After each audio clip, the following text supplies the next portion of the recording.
ஏங்க வெறும் வெள்ள புடுதே இருக்கு. அனிதா கிட்ட போய் 2 வெங்காயம் வாங்கிட்டு வாங்க. அனிதா கிட்டயா?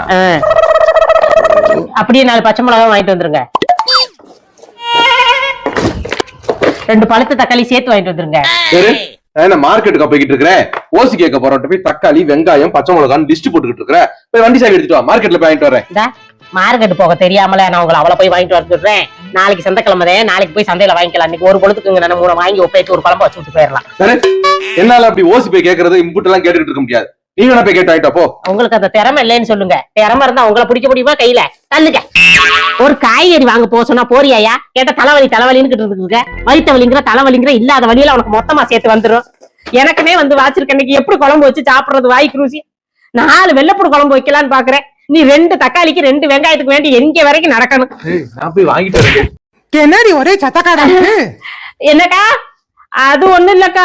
அட கடைக்கு போயிட்டு வாயா, குழம்பு வைக்கணும்னு சொன்னேன். போவனான்னு சங்கினி பண்ணிக்கிட்டு இருக்காரு. தலைவலியா அவருக்கு. இன்னும் 2 வெங்காயம் 4 பச்சை மிளகத்துக்கு ஒரு 2 தக்காளிக்கு வேண்டி அம்புட்டு தூரம் நடக்கணுமே யோசனையா இருக்குது எனக்கு. இந்த வெயில் வேற கொளுத்து இதுக்காக மார்க்கெட் போக வேண்டாம். என்கிட்ட இருக்கு, தரேன் வா. சரி இந்த வர சொல்றேன், கொடுத்து விடு.